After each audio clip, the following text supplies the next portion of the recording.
əziz ustadla müzakirə elədiyimiz mövzu Qur'an-ı Kərimdə gələn məsələlər haqqındadır. Bugün də elə istəyirik digər bir məsəl haqqında söhbətimizi davam eləyək. Elə ona görə də əzizlərdən xahişimiz budur ki, Mərifət Çeşməsi verilişini izləsinlər, bizə baxsınlar və ürək təəssüratlarınızı, suallarınızı hökmən bizlə bölüşün. Verilişimiz canlı olaraq yayındadır.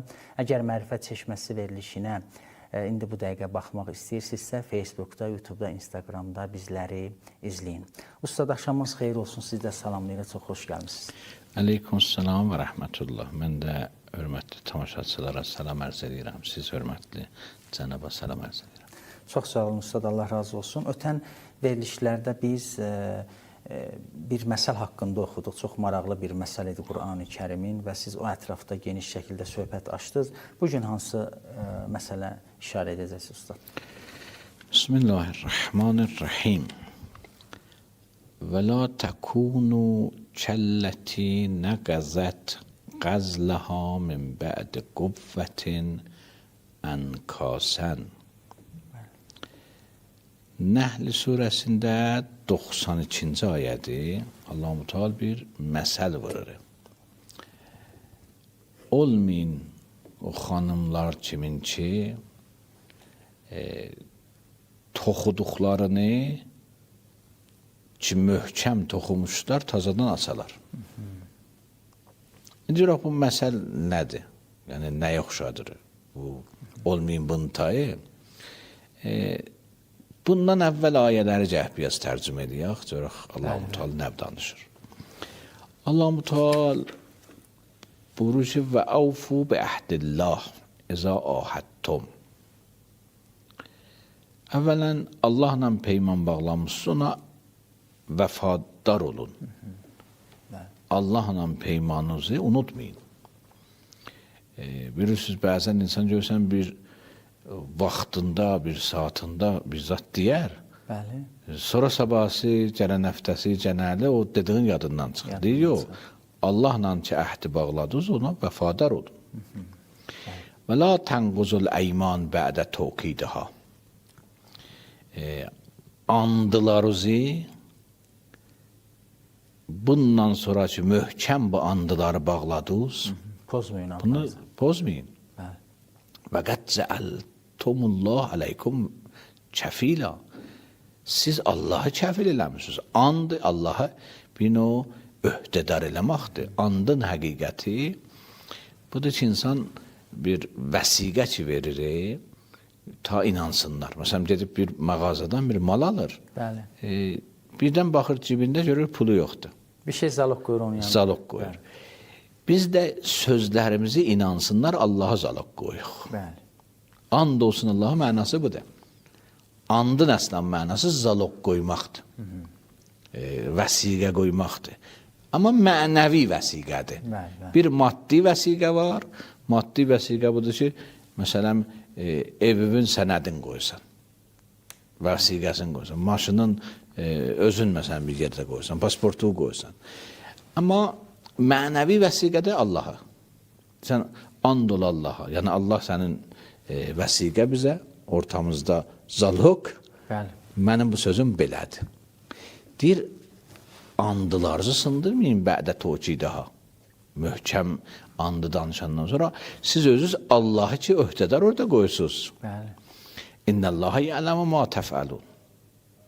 Allah bilir siz nə iş görürsünüz. Bu ayə 91-ci ayədir. Bu məsəldən qabaqdır. Sonra haman sözü Allah ayrı məsəllə izah edir.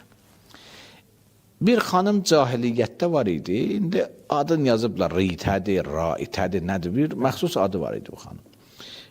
Varlı xanım idi, imkanlı xanım idi. Amma ağılsız idi. Bu öz kənizlərini səhər çağından günartıyacan yığardı. Bu yündən ip düzəldərdi. Bunlar da zəhmət ilə bu yünləri əriyərdilər, bir ip eləyərdilər. Günartıyacan bücür. İp çoldu, günartadan sonra cinə hamanları çağırardı. Bu ipləri aysın. Assın. O bir məsəl yadıma düşür. Bir yerdə bəzən insan ağılsız iş görər ha. Bir yerdə bir nəfər gəlir görür ki, bir zat qazırlar. O birisi də doldurur. Biri qazır, gedirir. Biri də doldurur. Soruşur axı, niyə qazıb doldurursunuz? Qazmayın da əvvəldən. Məsələn, bu torpağı qazsan, tazının o birisi də gəlib doldurur. Deyir, biz axı 3 nəfərik. Birimiz qazırıq, birimiz sonra o biz deyərik, su dülələri, bu şeyləri biz orada yerləşdiririk biri. Üçüncü də gəlir, neynir o neyi? Doldurur. O ikinci ortada gəlməyibdir. Biz öz işlərimizi görürük da. Bizim işimiz yoxdur ki, ortada gəlib gəlməyənə. Bu ağılsızlığın bir əlamətdir. İnsan bir iş görə faydasız. Deyir, onun tay olmayın. La təkunu kəlləti. Olmayız. O xanımın tayı ki, nə qəzət. Açırı qəzləha, toxuduğunu. Və min bədi quvvətin. Bundan sonraki möhkəm toxuyibdir. Ənkasən. Əhd-ü peymanı sındıraraq. Andı sındıraraq. Deyib, bir cür adam olmayın. Burada Allah-u Teala andı sındırmağa məsəl vurur. Əhd-ü peymanı sındırmağa məsəl vurur. Bir andıdır, and içir, bir də bir nəfər insan biri ilə əhd-ü peyman bağlayır, müqavilə bağlayır, qərardat imzalayır, bir müqavilə qol çəkir. Deyir, sənin üçün bunu oxşayır. Əvvəl möhkəm danışsan, etimad yaradırsan, qarşı tərəfdə güvən yaradırsan, sonra sən gəlirsən hamanı açırsan, toxuduğu açırsan.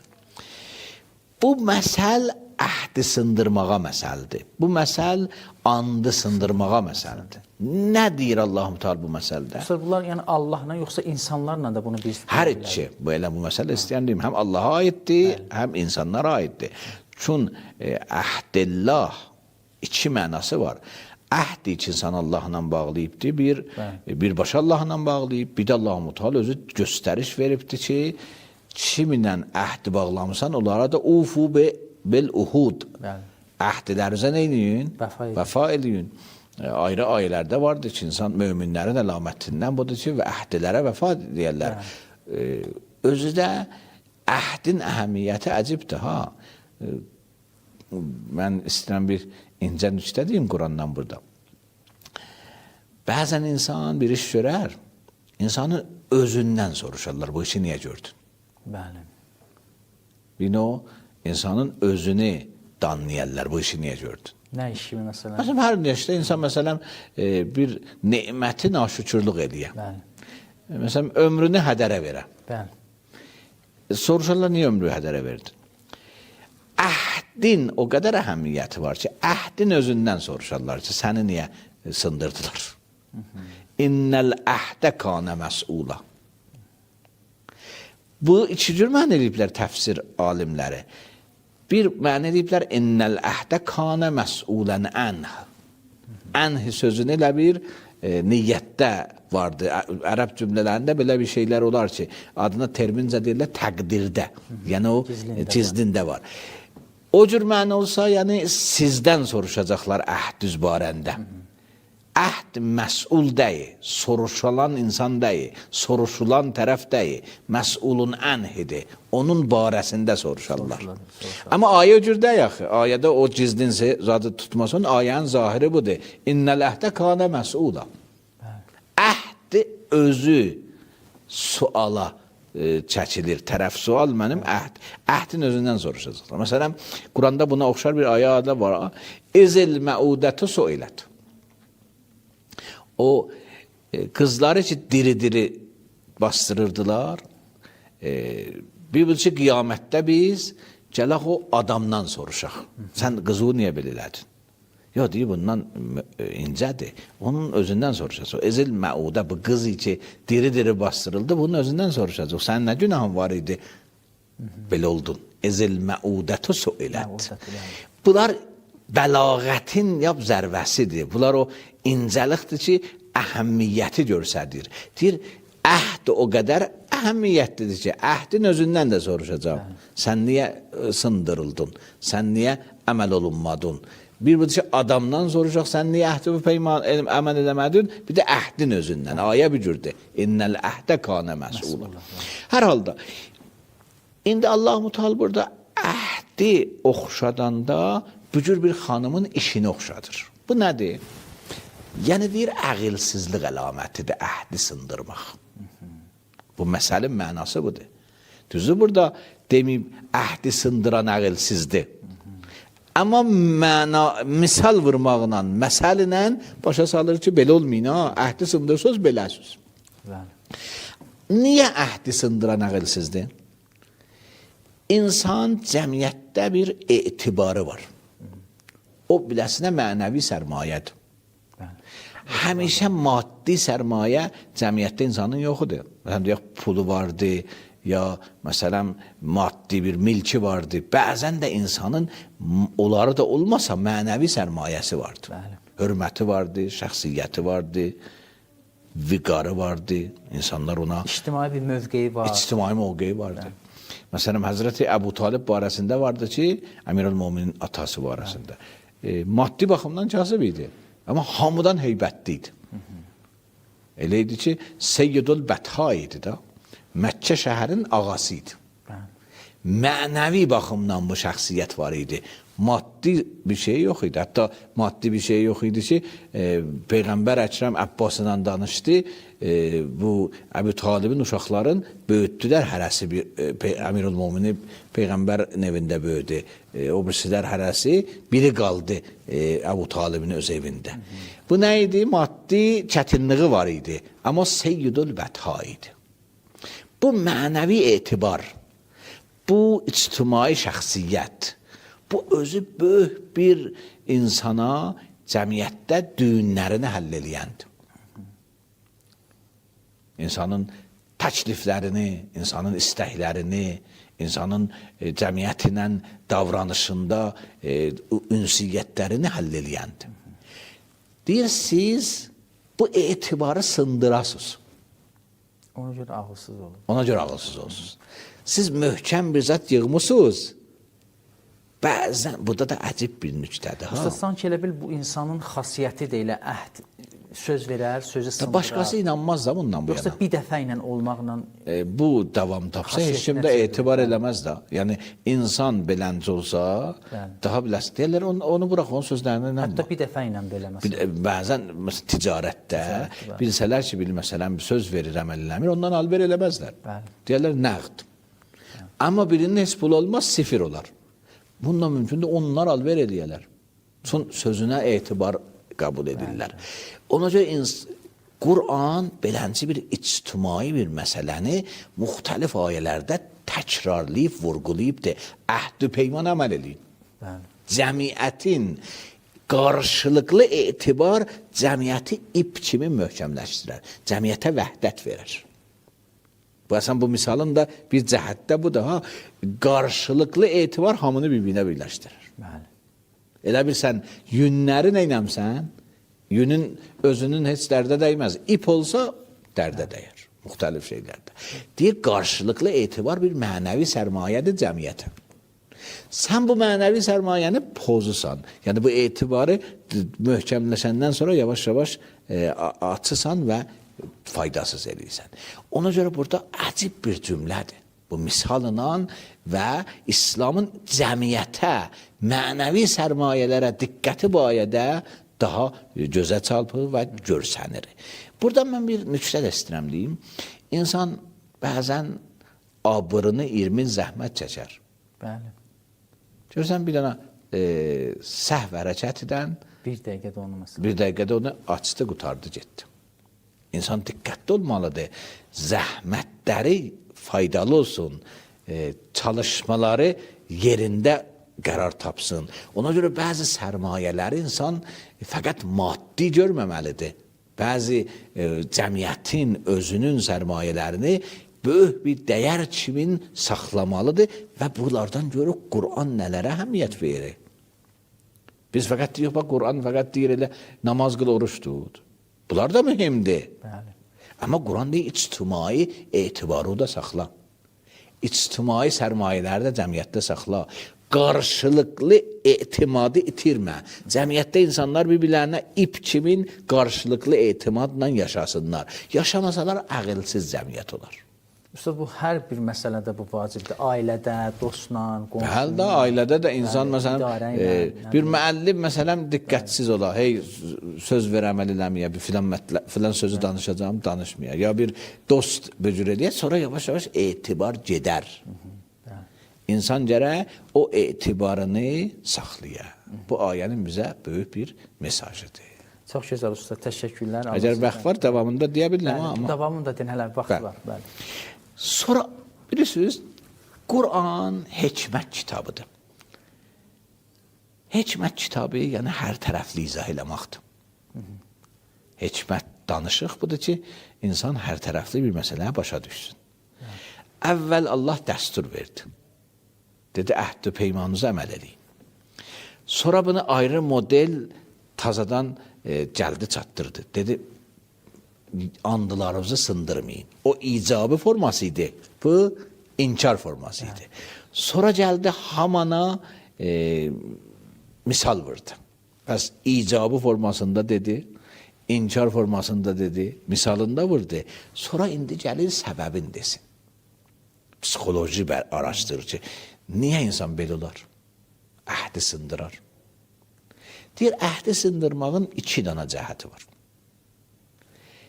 Bir cəhəti budur ki, insan bəzən istəyər kələk vursun, istəyər hoqqa işləsin, istəyər hilə qursun, hiləgərlik eləsin. Deyir, hiləgərlik cəhətinə andılarınızı sındırmayın, abrun gedər. Belə deyər ki, aləmdə hər zat gizli qala. Təttəxuzunə əymənəkum dəxələn beynəkum. Siz andılarınızı bir növ tutursunuz ki, elə bir hiləgərlik istəyirsiniz öz aranızda. Yəni andla bir zadı əvvəldə həll eləyirsiniz, amma qəsdiniz budur ki, bu andılarınıza da eləməyəsiniz. Hiləgərliklə girirsiniz anda. Ən təkunə ümmətun hiyə ərba min ümmətin. İstəyirsiniz seçilmiş olasınız, servətiniz çoxalsın, qudrətiniz çoxalsın. Bəzən axı bunun vayənin bir şənuzudu var. İslamın əvvəlində bəzilər ki, iman gətirirdilər. Axı iman dərəcəli var da.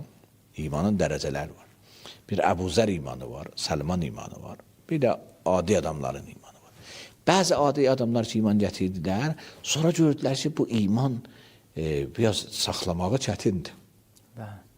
Əvvəldə gəlib namaz qılır, sonra bu namazı saxlamaq biraz rahat deyil. Əvvəldə bəzi həramlardan uzaqlaşır, sonra gör bu böyük bir iradə istəyir kənarındaxı. Dost bir gün aparacaq biləsin ayrı məclisə, orada gərək bu tərk eləmişdi, onu tazadan başlaya. Bu saxlamağı çətindir. Ona görə bəzilər yavaş-yavaş bu əhdilərini sındırırdılar. Ayət bir şənuzudur budur, deyir ki, siz bu iki qudrətə çatasınız, çoxlarla birləşəsiniz, çün o tərəf çoxdur, siz azsınız, dözə bilmirsiniz, birləşəsiniz, bu səbəb olur, siz nə edəsiniz? Əhd-i peymanı sındırasınız. Pəs həm amilini araşdırır, həm məsəlin vurur, həm inkar formasını izah edir, həm təsdiq formasını, buna deyərlər hikmətli danışır. Çox gözəl usta, Allah razı olsun. Əziz tamaşaçılarımız, qısa bir fasilədən sonra verilişimiz davam edəcək, diqqətiniz bizdə olsun. Bəli, əziz tamaşaçılarımız, Mərifət Çeşməsi verilişi davam eləyir. Cənab Hüccətül İslam vəl Müslümin Ustad Məhəmməd Baqir Sayvər Mərifət Çeşməsi verilişinin bugünkü dəyərli qonağıdır. Səsli suallarımız var hörmətli tamaşaçılardan. Gəlin ilk öncə səsli suallardan birinə qulaq asaq. Buyurun, eşidirik. Azər müəllim, salam, necəsiz? Aleyküm verilişinizin çox dəyərli və hörmətli qonağını salamlayıram. Azər müəllim, istəyirəm hörmətli şeyxə bir dənə sual verəm. Zəhmət olmasa, Nisa surəsinin 25-ci ayəsini bizə başa salardı, ətraflı. Çox sağ olun, Allah sizdən razı olsun, Allah sizin köməyinizdə olsun. Bəli. Nisa surəsinin 25-ci ayəsi. İkinci sualı soruşum mən, baxım. İkinci sualı soruşun. Bəli, doğru. Bəli, istəyirsizdən səs, qulaq asaq səsə onda. Bəli, bəli. Yazılır. Bəli, ikinci səsdə. Axşamınız xeyir olsun. Hörmətli ustada belə bir sualımız var. Adi bir göz rast gəldik ki, çünki yazırlar ki, Qur'an-ı Kərimin sirri və mənası sonsuzdur. Bilmək istəyərdik ki, o sirlər nə olan şeydir, nə sirlərdir olar? Yəni, insan üçün göndərilibsə, onun ömrü boyu gizli qalacağının səbəbi nədir? Bir şey ki, insana göndərilib, məsələn də bilmək istəyərdik ki, əgər o sirdirsə, o niyə görə orada mövcuddur? Əgər ömrü boyu bizə sirr olaraq qalacaqsa, onun sirr olaraq göndərilməsinin mənası nədir? Bir də ki, bilmək istəyərdik ki, rəvayətlərə nə dərəcədə inanmaq olar, nə dərəcədə onlara istinad etmək olar ki, bəzən deyirlər ki, filan rəvayətə görə, filan rəvayətdə bu cür bizə gəlib çatıb. Yəni, rəvayətlər də hədislər kimi sənəddirlər, yoxsa fərziyyədirlər. Allah razı olsun. Təşəkkürlər. Allah razı olsun. Qur'anın sirləri haqqında soruşur ustad. Bəzən belə deyimlər olur Qur'anın sirləri. Əgər Qur'an bəşəriyyət üçün gəlibsə, o bəşəriyyət o təqdim olunmalıdır. Bəşəriyyət, insanlar onu başa düşməlidir. Əgər sir olacaq, sir kimi qalacaqsa, onda nə faydası var? Baxın, sirr bir mütləq sirri var. Bəli. Mütləq sirr, yəni heç kim bilməz. Həqiqi sahiblərindən başqa. Nə heç kim bilməz, fəqət Allah bilər. Bəli. Bu hidayət olmaz bəşərə, bu kitabında hidayət olmaz. Bir də nisbi sirri var. Nisbi sirr nədir? Məsələn, indi bir nəfər o sahənin mütəxəssisi deyil. Bəli. İndi həkimliyin sahəni bilmirəm. Bəli. Həkimliyin bəzi sirriləri var, adi cəmaat bilmir. Amma o həkim bilir. Çünki öyrəşib də oxuyubdur. Bunun nisbi sirri deyərlər. Qur'anın nisbi sirri çoxdur. Çünki Qur'an bir zahiri qəti var, bir batini var. Hətta hədislərdə var, Qur'an 7 batini var. Bir zahiri var, 7 batini var. Hətta bəzi hədislərdə var, 70 batini vardır. Hər halda Qur'anın bu batini olar sirr. Amma sirrin mənası bu deyil ki, heç kim bilməz. Əhli bilir. Əhli bilər, əhl-i beyt bilər, məsumlar bilərlər. Bir qəddə o sirrlərdən Qur'an mütəxəssisləri bilərlər. Amma bunun qədləri vardır. Bəs nisbi sirr olsa, bu söz işgal qabağa gəlməzsi. Bəs əgər sirri qalacaqdı, biz nə faydası var bizə? Yox, bu nisbi sirridir. Faydası bu nisbi sirrin budur ki, əvvələn Qur'anı öyrənmək üçün insan gərək çoxlu elmlər öyrənə bir bu. Əhl-i beyt qapısından uzaqlaşmaya üçün, Qur'anın həqiqi mütəxəssislərindən uzaqlaşmaya üç və bu təfəkküra vadar edir insanı.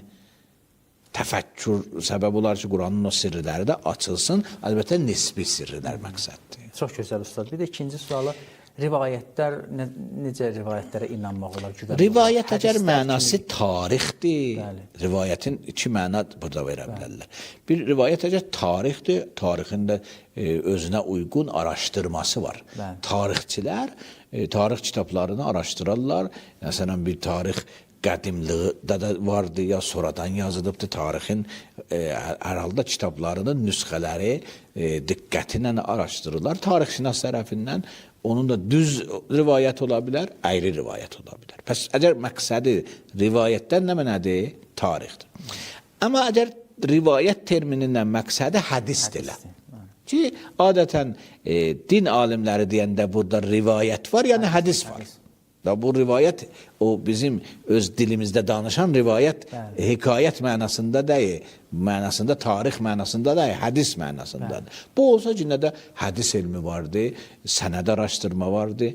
Bilirsiniz, bir hədis araşdırmaq üçün bir hədis elmi varımızdır, kənarında rical elmi varımızdır, təracüm elmi varımızdır. Bunlar birləşərlər, bir hədisin mötəbər olmağını ya mötəbər olmamağını araşdırırlar. Çox gözəl ustad, Allah razı olsun. Nisa surəsinin 25-ci ayəsi. Bu ayədə ailə nikah barəsindədir. Biz indi bu iki əziz soruşan buyurdu ki, bunu tam təfsilatı ilə ayə özü hələ uzundur. Tam təfsilatı ilə tərcümə eləmə olmaz hələ qalsın. Yarım səfədir. Nikah barəsindədir ki, insan nikaha imkan olmasa o zaman kəniz dövrü idi. Əgər azad xanımlarla ailə quranmasa, kənizlərlə ailə qursun. Və davamında bir cür göstərişlər vardı ki, insan dərək iffətli xanımla ailə qura.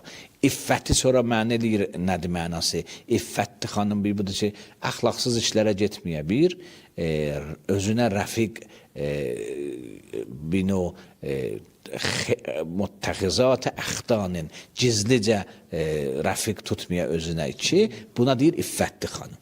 Bu cür bəhslərdir, özün bir müstəqil təfsir lazımdır, müstəqil, hətta 5-6 cələsə bu ayə izah oluna nə deyir? Nikahın modellərin deyir, nikah neçə nədir, bu ayələrdən çıxır. Çox gözəl ustad, Allah razı olsun. Bəli, bir dənə də səs var, gəlin üçüncü səsə də qulaq asaq. Salam, axşamınız xeyir olsun. Axşamınız xeyir, əleykum. Salamlayıram hər birinizi, qonağınızı da, sizi də. Allah sizdən razı olsun. Soruşmaq istəyirəm ki, məsəl üçün belə bir şeydir, telefonda paltar satılan bir proqramdır. Bəli. Hər şey satılır, bir tək paltar yox, hər şey satılır. Ora bir yarışma kimi, oyun kimi bir düzənləyib. Dedim, girirsən oyuna, o oyunda məsələn, iştirakçılar dəvət edirsən, sənə 5 dənə hədiyyə verir. Hədiyyəyi seçirsən, hədiyyələrdə endirim eləyir, təmiz qiyməti eləyir. Axırda 1 manat, 2 manat qalır. O 1 manat, 2 manata da sən neçə dənə iştirakçı oyunda oynamaq üçün o proqramın, elə ki, paltar satılan proqrama qatılmaq üçün insanlar dəvətləməlisən. Nömrələrə göndərirsən. Mesaj kimi. Baxanlar da o mesaja daxil olur, sən onda ödül qazanırsan. Bu haramdır. Aydındır. Bu qumar kimi sayılır, yoxsa? Aydındır. Bəzi proqramlar var, orada paltarza darsın o proqramların vasitəsilə sifariş verirsiniz. Bəzən insan bir pul qoyur, riskidir. Əgər bu iki ortada əvvəldə pul qoyur, yəni bu riskidir, mümkündür bu pul biləsinə qeydə, mümkündür bu pul biləsinə qayıtmaya. Yəni 10 nəfər bu pulu qoyur, 3 nəfərinə bu pulu verirlər. Bir də o şirkət ki, bu oyunu başlayıb da, o da özünün öz qazancını buradan götürür. Bu olar qumar. Bəzən qumar deyil, amma naməlum bir alverdi. Mahiyyəti bilinmir. Mahiyyəti bilinməyəndir ki, nədir? Yəni, bəzən bir sıra şirkətlər var, görürsən, bizzat yoxdur ortada, amma bizə satır. Məsələn, paltar satır, paltar yoxdur ki. Bu cür sünni və məcazi satışdır ki, heç nə yoxdur ortada. Alverdə insan əgər bir zadı alır, məsələn, mən bu kitabı satıram, bu kitabdır. Ya umumi də olsa, bir şəxs bu kitabdandır. Amma heç nə yoxdur. Mən güya məsələn neft satıram, güya məsələn maşın satıram. Belə ortada heç nə yoxdur. Nə maşın varımdır mənim, nə neft varımdır, nə alacağam. Bu cüründən bir etibarlı bir maşın, zehnidə bir qərarlaşma bir maşındır. Bunun mahiyyəti axı yoxdur varlıqda. Bəzən də bəzi belənci bir müasir oyunlarda bu cürdə bir şey vardı. Nə qumardı, naməlum bir mal verdi, olmayan bir mal alıb satılır orada. Təs olmazdı onda. Bəli. Təşəkkürlər. Yazılı suallara keçək. Hörmətli tamaşaçı yazıb, bizim qohumlar arasında bir qrupumuz var. Hər həftə cümə günü sədəqə pulu yığırıq. Bu pulu imamların mövlüd və şəhadət günlərində həmçinin müəyyən xəstə insanlara yardım üçün istifadə eləyirik. Qrupu yaradanda məqsədimiz də bu idi. Amma sonralar məscidlərdə verilən ehsanlarda da həmin puldan istifadə etməyə başladıq. Bilmək istəyirik ki, bu pulu məscidlərdəki ehsanlar üçün istifadə etmək düzgündürmü? O pulu yığanlar özləridir də. Bəli. Razıdırlarsa. Ta hamı razı olsa öz pulları da edə bilərlər. Ta bu pul xərclənməyib də özlərinindir. Bəli. Pul hələ verilməyib ki, yoxsu da. Bəli. Pulu yığıblar bir yerə. Razı olsalar olar.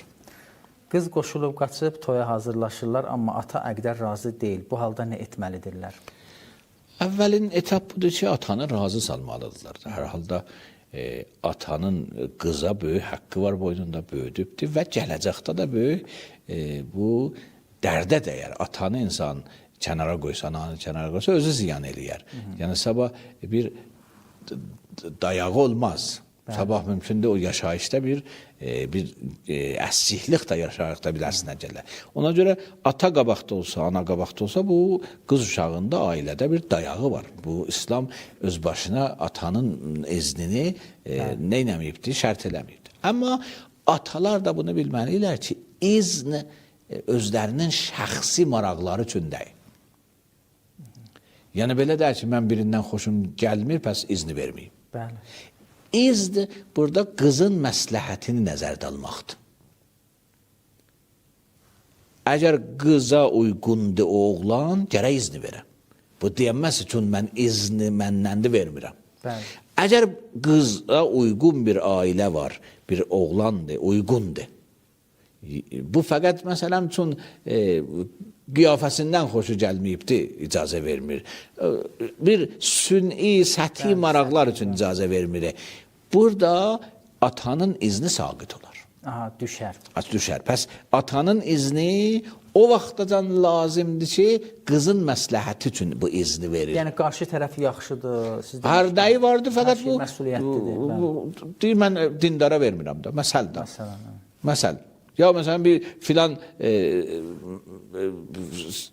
iş olana vermirəm. Bu sən ailə qurmusan ki ondan. Bəli. Və bu da bir məsləhət bir şeydir axı özündən.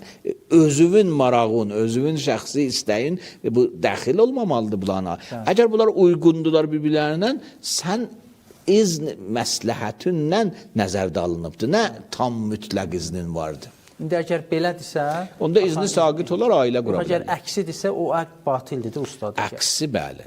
Gərək müctəhidlərin çoxunun fətvası budur ki, atanın izni şərtdir. Amma qeydi budur ki, atanın izni məsləhətə uyğun ola. Çox gözəl.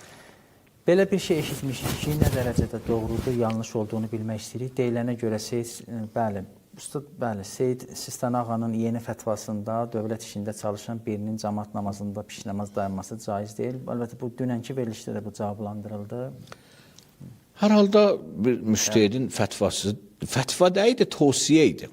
Yəni, tövsiyə budur ki, yəni fətva dərəcəsi tabbas tövsiyədir. Tövsiyədir bu iş. Çünki bəzən imam cəmaəti öcür olsa, mümkündür təsir götürə.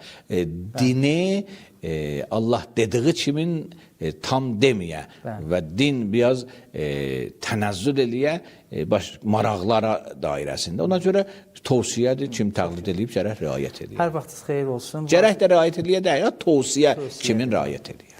Deməli, vacib səcdəsi olan ayələri oxuduqda səcdəni xalçanın üzərinə etmək olarmı? Yəni, möhürdən başqa bir şeyə səcdə etmək caizdirmi? Əhkamda yazılıb ki, möhür şərt deyil. Səcdəsi səhih olan şeylərə səcdə etmək olar. Amma bəzən oxuduqda xalçaya səcdə etmişəm. Bu səcdələrin qəzasını etməliyəmmi? Bəli, ehtiyatən qəza eləməlidir. Çünki o səcdə yerinə yetirilməyibdir. Bəli. Yenə də baxsın öz fətvalarında. Mənim dəqiq bu fətva yadımda deyil. Amma səcdə edəndə gərək o şey ki, səcdə ona düzdür, möhür lazım deyil. Torpağa da olar, daşa da olar. Amma bunun sözü o deyil. Bunun sözü budur ki, mən səhv eləmişəm indiyəcən. Aya bu səhv səbəb olar, səcdəsi batil olsun ya yox, ehtiyatən səcdə eləsin. Ustad, kafel, metlaq və tamet daşları səcdə etmək olarmı? Biz Xamnə ağanın müqəllidiyik. Kafel əgər daşdandır, təbii daşdandır, kaşı yox, təbii daşdan deyil ki, o ayrı bir zatlar onun materyalında var. Bəzi təbii daşları... Bəzən görsən, hamamazada qoyurlar, onlar təbii daş deyil. Bəzi təbii daşlar var, məsələn, hərəmlərdə vardı, ya Məscid Həramda vardı, o qruplar, onlar təbii daşlardır. Həyətə də sərilir bəzən onlar. Onlar eybi yoxdur, amma təbii daş olmasa yox. Metlaq necə? Metlaq mən bilmirəm nədir. Metlaq əgər ağacdan olar. Bu şərtlə ki, rəh vurmayalım. Simentdən düzəldirlər. Yox, olmaz ona. Simandan düzəldirlər. Deməli, İslamda əzadarlıq varmı? Əzadarlıq etməyin hökmü nədir? İfadəmə görə üzr istəyirəm, amma bəziləri iddia edir ki, İslamda əzadarlıq yoxdur. Bu, İslamdan əvvəl Avropada ortaya çıxmış bir adətdir. Əzadarlığa dair hədislər varmı? Zəhmət olmasa, hörmətli ustad sualımı cavablandırardı. Burada 2-3 dənə nüqtə var sualda. Bəzilər ki, İslam əvəzindən danışırlar. Mənim nəzərimə qeysinlər öz firqələrinin əvəzindən danışsınlar. Deməsinlər İslamda, desinlər bizim firqədə yoxdur. Bəli. İndi İslam adı ilə firqənin fərqi var. Bəzən insan o qədər özünü yüksək görər ki, özünü İslamın əvəzi bilər. İslamda əzadarlıq var, bu məxsus da deyil Şiə aliminə. Əhl-i sünnətdə də var, Şiədə də var, hamısında və əzadarlığın əsən tarixi var. Peyğəmbər özü əzadarlıq edibdir. Peyğəmbər Həmziyə əzadarlıq edibdir, ağlayıbdır. Peyğəmbər Cəfər-i Təyyara əzadarlıq edib. Bəs bu ki, İslamda əzadarlıq var, bu sualın özünü o tərəf dəysin. Bu ki, deyir ki, İslamda yoxdur, yəni de mənim firqəmdə yoxdur. İbn-i Teymiyyədə yoxdur, bu cür şeylərdə yoxdur. Amma İslamda, İslamın o məzhəblərinin hamısında vardır. O Şiə məzhəblərində də, Əhl-i Sünnət məzhəblərində də və əzadarlığın geniş tarixi var və əzadarlığa tarixi faktlar da var və hədislər də var bu məsələyə. Çox gözəl. Quranda da ümumi ayələr də var. Buna bir dəfə mən məhərrəmlikdə 2-3 cələsə bəhs eləmişəm əzadarlığın tarixi. Deməli, belə bir hədis var ki, Əli ibn Əbu Həmzə İmam Cəfər Sadiqdən belə nəql edir ki, qaim qiyam etdiyi zaman cəmaat onu inkar edəcək. Çünki o, insanların yanına qayıtdığı zaman qüvvətli bir gənc şəklində qayıdacaq. Bu zaman ona olan etiqadda yalnız Allahın ilk zərdə əhd aldığı kəslər sabit qalacaqlar. Şeyx Numani, Əl-Qeybət, səhifə filan. Salam, zəhmət olması bu hədisi izah edərdi, hörmətli tamaşaçı. Yəni, cavan halında qayıdacaq. Bəli, cavan halında qayıdacaqdır. Amma bu hədisdə bir dənə ayrı problem var. Bəli. O da budur ki, aləm zərri bu hədis bir növ mənə eləyir ki, o hədisin o cəhəti bu ki, cavanlıq qayıdacaq, ayrı hədislər də vardır. Buna dəxli yoxdur bu hədisə. Amma bu ki, aləm zərridə bir sıra insanlar təsdiq ediblər, təsdiq eləyəcəklər. Təsdiq bu anlayışı bu olar ki, təsdiq eləməyənlər də təsdiq eləməyəcəklər. Amma biz aləm-i zərrin ayəsində o görmürük axı. Aləm-i zərrin ayəsində hamı təsdiq eləyibdir. Aləm-i zərdə. Aləm-i zər indi hər nə mənayədir, o bir daha geniş mübahisədir. Amma Quranda aləm-i zərr ayəsi, Ələst ayəsi budur ki, biz insanları zərrə olaraq öz rəhimlərdən, sülbülərdən çıxartdıq eşiyə və soruşduq, Ələstu bi Rabbukum qalu bəla. Hamı dedi bəla. Pəs ayənin mənası budur ki, hamı aləm-i zərridə Allahın Rəbbiliyini təsdiq edibdir. Hamı aləm-i zərridə bəla deyibdir. Heç kim yox deməyibdir. Buna görə bu hissəsi hədisin bu ayənin bundan uyğun gəlmir, məgər ayrı cür məna olur. Çox gözəl. Maidə surəsinin 51-ci ayəsi var, ustad. 51-ci ayəsində ey iman gətirənlər, yəhudi və xaçpərəstləri dost tutmayın buyurulur. Sual belə ki, əhli kitab xalqları ilə dostluq ümumiyyətlə qadağandır, yoxsa ticarət, iqtisadi əməkdaşlıq, yardımlaşma kimi münasibətlər mümkündür? Bəli. Azərbaycan Respublikasında dinin aslı olmayaraq tolerant münasibətləri hörmət edən bir ölkədir. Bunun hökmü nədir? İslam tolerantlığa qəbul edir. Bəli. Dost tutmaq ayrı şeydir, ticarət eləmək ayrı şeydir. İslam tolerantlığı bu mənada ki, insan başqa millətləri ilə, başqa din adamları ilə, onlarla alver eləsin, onlarla əhd-u peyman bağlasın.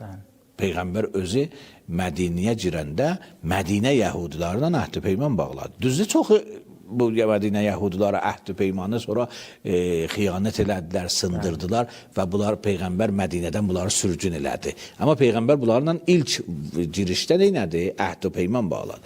Pəs əhd-u peyman bağlamaq heç işqalı yoxdur.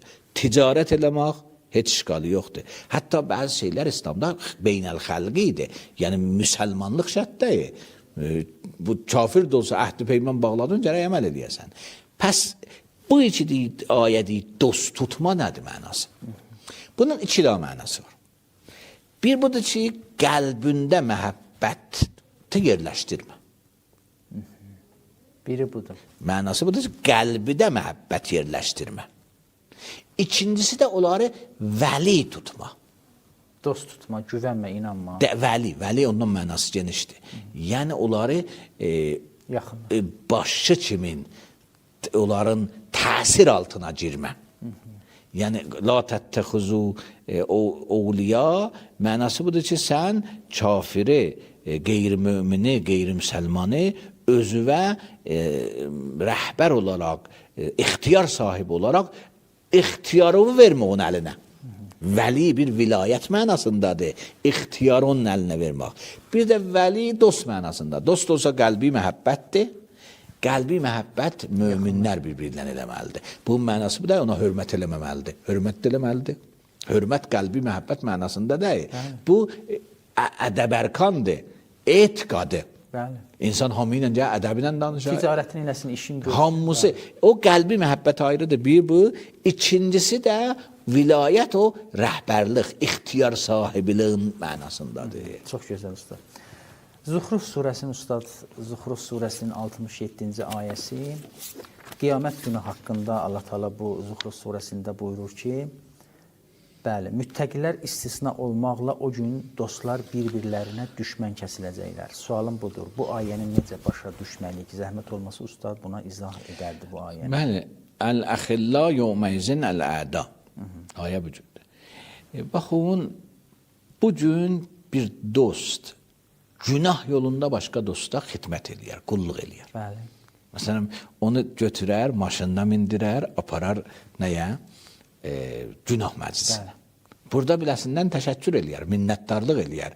Çünki bunu bina qulluğunda durdu, maşından mindirdi. Amma qiyamət günü bu işinin həqiqətini görəcək ki, bunu bu maşına mindirdi, apardı günaha, yəni ota. Ota apar. Buna səbəb oldu yanmağına. Orada nə səbəb oldu bu bina ləzzət almağına? Bəzən insan dostluq içi, təqvasızlıq əsasındadır. Deyir, yaxşı oldu, mənə qulluq elədi, xidmətimdə oldu. Amma bunun batini çıxsa, görəcək ki, nə pis oldu. Məni ot yandırdı. Onda düşmən olacaq. Çox gözəl. Ustad, Bəqərə surəsinin 191-ci ayəsi var. Məşhur ayədir. Fitnə qətldən daha pisdir. Əl-fitnətu əşəddu minəl qətl. İfadəsini necə anlamalıyıq? Qur'an öz başına təfsir etmək istəmirəm. Bəzi günahlar var, bir şəxsilərə aiddir. Məsələn, bir nəfəri öldürübdür. Bu günahdır. Bir qətl, yəni bir nəfər. Amma bəzən bir cəmiyyətdə insan bir fitnə fəsad yaradar. Hamının ölməyinə. Hamının ölməyinə, yaxud hamının bir uzun müddətdə təfrəqəsinə səbəb olar. Deyir, bu cür fitnələr ki, səbəb olar cəmiyyət təfrəqiyə düşsün, cəmiyyət vəhdətini pozsun, cəmiyyətdə çoxlu qan tökmə davam versin, uzun müddət savaşma, dava baramı, buna fitnələr, deyir, bu bundan günahı daha şəddətdir. Hörmətli tamaşaçı yazıb ki, fitnə isə daha çox insanın həlakına səbəb ola bilər. Düz başa düşmüşəm, yox. İnşallah ki, elə siz dediyiniz kimidir təqribən. Bəli, hörmətli tamaşaçı sizi salamlayır. Bəli, sual budur ki, Rum surəsinin ustad zəhmət olmasa, Rum surəsinin 38-39-cu ayələrində Allah buyurur ki, Allahın üzünü diləyənlər üçün ifadəsi keçir. Həmçinin belə deyirlər ki, möminlər axirətdə Allahın camalına tamaşa edəcəklər. Bizim əqidəmizə görə Allah cisim və maddə deyil və biz onu heç zaman görə bilmərik. Belə olduqda əziz ustad bu ayələri şərh etsin zəhmət olmasa. Baxın, mən indi Rumu tapmadım. Ərz eləyim, əziz tamaşaçıya, baxın, Qur'an özü bizə deyir ki, biz iki qrup ayələrimiz var. Bəli. Qur'anın öz məntiqi budur ki, mənim bir sıra ayələrim möhkəmdir, bir sıra ayələrim mütəşabihdir. Yəni, bəzi ayələr var, aydın, şəffaf və yozulmayandır, adına deyir, möhkəm ayələr. Bəzi ayələr var, bu mütəşabihdir, yozulandır. Neçə variantıdır. İndi bu bəhsi genişdir. Niyə Allah-u Teala Qur'anı bu cür iki model nazil edibdir? Tamam ayələri möhkəm nazil edirdi. Bu özü öz yerində bəhs olar. Niyə Allah bu hikməti, Allah-i Həkim, niyə Qur'anı iki növ gətiribdir? Ayələr möhkəm, ayələr mütəşabih. Ona mən girməyəm elə. Amma gerçək budur ki, bu var. Qur'anın möhkəm ayələri də var, mütəşabih ayələri var. Mütəşabih ayələrinin mənasını bilmək üçün möhkəm ayələrinə qaytarmaq. Allah-u Muteal barəsində, tevhid barəsində möhkəm ayələr bunlardır. Leysə kəmislihi şey. Ləm yekun lehu kufuven ahad. Allahın tayı yoxdur. Allahın misli yoxdur. Pəs hər ayə ki Allah'a misli forması düzəldə, o mütəşabihdir, qeytərilməlidir buna. Əgər Allahın üz bəhsi gəlir, onda Allahın tayı olar. Leysə kəmislihi şey. Pəs biz bu ayəni bir ana kimin, Quran özü deyir, möhkəmat anadır. Ana kimin o balaları gətirməliyik, bu ananın kənarında mənə eləməliyik. İndi Allahın cəmalına baxacaqlar, Allahın rəhmətinə baxacaqlar. Həmişə mənası bu deyil ki, cismi kimin fiziki siması vardı, ona baxacaqlar. Allahın rəhməti əhatə eləyəcək bunlar, Allahı hər varlıqda görəcəklər. Allahın cəmalını görəcəklər, Allahın bu sifətlərini görəcəklər bu cür. Bəli. Ustad, ayə belədir. Burada vəcsdə məqsəd fəati zal qurba haqqə vəl miskin və binəs-səbil zalikə xayrun lilləzinə yuridunə vəchəllah. Burada bəziləri bu vəci Allahın razılığı mənasında. Bəli, o vəc Allaha tərəf. O vəc orada Allaha tərəfdir. Bəli. Çox gözəl ustad, təşəkkürlər. Deməli, axşamınız xeyir olsun. Cümə namazı vacibdirmi və necə qılınır? Zəhmət olmasa cavab verədir ustad. Cümə namazı təxyiri vacibdir. Baxın, bizim vacibimiz iki növdür. Bir təyini vacibdir. Yəni ancaq və ancaq gərək bunu qılasan. Bəli. Məsələn, insan sübh namazı, ancaq sübh namazıdır, vacibdir. Amma insan məsələn orucunu qəsdən yiyibdir. Buna kəffarə vacib olar. Amma kəffarəsi nədir? 60 gün oruç tutmaqdır. Ya 60 nəfərə, fəqirə itam eləməkdir, ya məsələn, qədim quldarlıqdır, qul azad edəməkdir. Bu üç danıya deyərlər təxyiri vacib. Üçü də vacib daha, amma üçündən birini yerinə yetirməlisən. Niyyət eləyəndə deyəməsən, mən müstəhəb yerinə yetirirəm. Yox, vacibdir. Amma hansı vacibdir? Üçündən biri. Termincə deyərlər təxyiri vacib. Bəli. Namaz-ı cümlədə, cümə günü, zöhründən təxyiri vacibdir. Yəni, zöhrü qılson da gərək deyəsən vacib qürbətən Allah, cümə namazda qılson gərək deyəsən vacib qürbətən Allah. Bəs vacibliği vacibdir, amma təyin vacibliği də ki, ancaq o. Təxyiri, yəni sən ixtiyarın var, o vacibi yerinə yetirəsən, ya onun əvəz edici vacibini yerinə yetirəsən. Çox gözəl ustad. Ustad, Hücurat surəsinin 14-cü ayəsinin bu hissəsi ki, orada buyurur, Peyğəmbərə itaət etsəniz, sizin əməlləriniz azalmaz. Vasitə qərar vermək təvəssül növünə aid edilirmi? İtaət burada, o ayrı sözdür, itaət də burada ayrı sözdür. Peyğəmbərin göstərişlərinə gərək baxaq. Baxın, bir Allahın göstərişləri var. Bəli. Bir də Peyğəmbər nəbi olaraq yox, vəli olaraq göstərişi var. Peyğəmbərin iki dana ünvanı vardı. Bir Rəsulullahdır, bir Vəliyullahdır. Fəqət Əmirül-Müminin Vəliyullah deyir ki, əşhədü ənə əliyyən Vəliyullah deyirik. Peyğəmbər özü də Vəliyullahdır. İnnəmə vəliyyukumullah və rəsuluh. Pəs Allahın Peyğəmbəridir, yəni Allahın vəhyini bizə çatdırır. Ayələri bir oxuyur bizə. Bu Allahın hökmləridir. Peyğəmbərin də hökmləri elə bir baxımdan Allahın hökmləridir. Niyə? Çünki Allah özü deyib Peyğəmbərin sözünə baxın. Allah özü deyib, mən yuti'ir rəsul fəqət əta Allah. Kim Peyğəmbəri itaət etsə, mənə itaət edibdir. Amma dairəsi ayrı sahədir. Dairəsi o Allahın göndərdiyi ayələr deyil. Onda Peyğəmbər Rəsulullahdır. Onda Peyğəmbər Nəbiyyullahdır. Dairəsi nədir? Peyğəmbər bir cəmiyyətə rəhbər olaraq birini təyin edir. Məsələn, bir dana qoşuna müharibəyə gedirlər, bu sizin əmirinizdir, bu sizin qoşunun böyüyüdür. Başqaları ona sözünə baxarlar. Deməyərlər, ya Rasulallah, biz onu qəbul eləmirik. Bu Peyğəmbərə itaət eləməkdir. Peyğəmbər bir dəqiqdə sülh eləyir.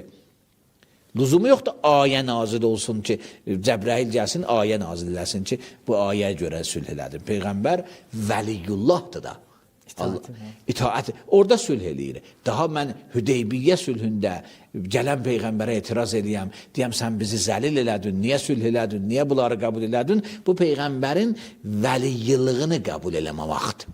Pəs bir peyğəmbərin itaətində olmaq, yəni peyğəmbəri vəli kimində qəbul eləmək. Peyğəmbəri nəbi kimin qəbul eləyirik? Məsələn, Ətiyullah və Ətiyur Rəsul. Bu məlumdur, iki daha sözdür da. Bəli. Peyğəmbərə itaət edin, Rəsula da itaət edin. Bu nədir Rəsula itaət eləmək? Allahın dedikləri, yəni olacaq o vəhiy. O Allaha itaət edin, yəni Allahın dedikləri orada gətirib də. Rəsula itaət edin, ulul əmrdən bir yerdə gəlibdir. Yəni vəli baxımından Peyğəmbər sizə vəlidir, o cəhətdən itaət edir. Çox gözəl usta. Deməli, bankadan kredit alıb onunla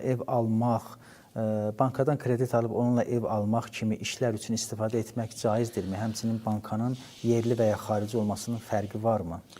Baxın, burada neçə məsələ var. Kredit, yabancı olmasını, türk bunu yazıb. Bəli, kredit özü neçə model verirlər banklardan. Bəzən bankda işi yoxdur, sən neynisən? Deyir, mən bu pulu verdim sənə, borc. Bəli. Və bir aydan sonra, bir ildən sonra bunu bu faizlə verəcəksən. Bu olar faiz. Çünki pulu verdi, pul alacaq. Adətən kreditlər, ev kreditləri, maşın kreditləri, vəsait kreditləri belə deyil. Bu cür deyil ki, sənə pul versin da iş olmasın. Deyir, yox, mən səni vəkil edirəm, get bir dənə ev al. Pulunu da mən verəcəm, amma mənə al. Bank deyil. Banka alırsan sən. Sən ta qistisləri və hissələri verməmsən, bankasan sənin adıva köçütməz. Bankın adına ev alırsan. Bankın adına ev alırsan. Amma sən köçürdüsən. Bəli. Sən bankdan pul alırsan, verirsən. Sənin burada işin nədir? Burada banka vəkilsən. Amma niyə bank sənə vəkil edibdir? Sonra sənə satacaq ona görə. Bank sonra sənə satır. Hissə satır. Burada sən pula faiz vermirsən. Sən bankın aldığı evə, və sənin əli ilə alıbdır, amma aldığı evə bahalı pul verirsən. Sonra nəqd almışdı, sən ona hissə qeytərsən, baha verirsən. Burada bu faiz sayılmır. Təşəkkürlər. Ustad, kişinin qazancı narkotikdəndir. O qazancdan istifadə etməkdə ailə, uşağın vəzifəsi nədir? O eləyənməz işləsin. Əgər ailəsi bilirsə, işlədə Biləbilsə, eləyənməz işləsin. Başqa bir çarə yol yoxdur, nə etməlidir? Çarə yolu da hər halda gərək bu işdən qabağa alınır. Usta, belə. Haram puldur da, haram pulun nə çarə? Qəlbində zərrə iman olan cənnətə düşəcək, doğrudur bu? Bəli, və lakin cənnətə düşəcək, belə deyək ki, əvvəldə hamı cənnətə düşəcək. Quranda bir surə var, adı surə Əhqafdır. Labisinə fiyha əhqaf. Bir sıra insanlar cəhənnəmdə əsrlər qalacaqlar, qərnilər qalacaqlar, 100 illər qalacaqlar, sonra deyəcəklər. Namaz vaxtı öskürmək, asqırmaq namazı pozurmu? Əgər hərfi çıxsa, bəli.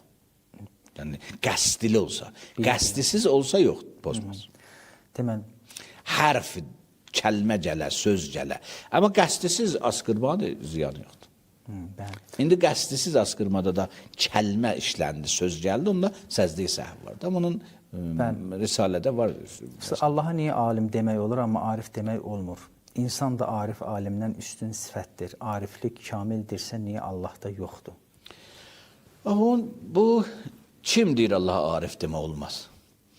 O gərək bilinə də, bu söz, sual köçardan gəlir. Yəni, adətən biz Allahın elmindən bəhs eləyirik. Aydındır. Son, baxın, 2 dənə nəzəriyyə var Allahın adlarında. Tez qısa deyə olsun. Bir nəzəriyyə budur ki, Allahın adları toqifidir. Toqifi, yəni hər nə hədislərdə, Quranda var, onlar Allahın adlarıdır. Ayrı adları Allaha işlətməyəcəyik. Eyni halda ki, o kəmaldır da, o bir kamil bir mənasıdır. Bu nəzəriyyə əsasında Allaha arif demək olmaz. Bəli. Amma bu nəzəriyyəsində ki, tamamı kəmal sifətlərin yüksəyi Allahda var, niyə demək olmaz? Bəli. Ustad, qəza namazları olan xanım dünyasını dəyişmiş atasının qəza namazlarını qıla bilər? Bəli, qıla bilər, amma vacib deyil. Vacib deyil. Onun üçün müstəhəbbi Bəli, savabı vardır. Bir ehsan da atanız. Axı deyirlər, vacib namazdan da müstəhəbbi namaz qılmaq. Buna müstəhəbdir. Vacib niyyət eləyəcək. Bu vacib namazı qılmaq buna müstəhəbdir. Nəinki müstəhəbbi niyyət edəcəklər, qılanda da vacibi niyyət edəcəkdir. Amma bu şəxsin özünə bu vacibi namaz ki, atasının vacibi namazıdır, buna vacibdir ya yox, buna vacibdir. 10 yəni andı sındırmışam, 10 fəqiri tapa bilmirəm, kəffarəmi verim, pulu xeyriyyə fondlarına ya sosial şəbəkələrdə imkansızlara pul toplayan kart hesabına köçürə bilərəmmi? Yox. Üçün arxayın gəl olasan ki, bunu 10 fəqirə etam eləyirlər, ya paltar verirlər. Eləyə bilirsiniz, Üstad, 3 gün dalbadal oruç tutsun. Bəli də, bir də bu ki, tapa bilmirəm, bu niyə istəsə tapa bilər də, indi nə qədər insanlar yoxsuldular. Bəli. Üstad, Bəqərə surəsinin 62-ci ayəsi, Maidənin 69, Həc 17-ci ayələrində uca Allah Nəsrani Yəhudi və Sabilərin mükafat alacaqlarını və onlar üçün axirətdə heç bir qorxu olmayacağını deyir. Bilmək istəyirdim ki, onlar öz dinlərində qala-qala cənnətə gedəcəklər, yoxsa İslama iman gətirənlərə aiddir. Çox sağ olun. 62-ci ayə Bəqərə surəsində bir dənə qeydi var. Axı, o bir sözü ümumi deməklə iş bitmir. Orada deyir ki, Nəsranilər və Sabeilər və Yəhudular və möminlər, yəni müsəlmanlar bu şərtlə cənnətə gedəcəklər ki, Allaha iman gətiriblər, qiyamətə iman gətiriblər və salih iş görüblər. Xoş, salih iş nə mənədir? Salih iş hər dövrün Peyğəmbərin gətirdiyi şəriətdir. O sözü ki, nəsx olubdur da salih deyil. O hökmü ki də qüvvədən düşübdür, o hökm ilahi deyil. Pəs əmilə salihənin sözü budur ki, öz zamanında salih işi görübdür, o üçün salih iş görübdür, bu cənnətə gedəcəkdir. Belə deyək ki, fəqət möminlər cənnətə gedəcəklər. Yahudular da Hz. Musa dövründə, əgər imanları var idi, salih iş görüblər, cənnətə gedəcəklər. Pəs bu Bəqərə surəsinin 60-cı ayəsi boyuna danışır, eninə danışmır. Deyir, hər zamanda insan imanı ola Allaha və qiyamətə və hər zamanda salih iş görə o cənnətə deyəcək. Bu cürdə o ayələrdə gəlib bir baxaq. Bəli, çox gözəl usta, təşəkkürlər. Əziz tamaşaçılarımız, bizə ayrılan vaxtın sonuna gəlib çatdıq. İnşallah gələn verilişdə görüşmək ümidi.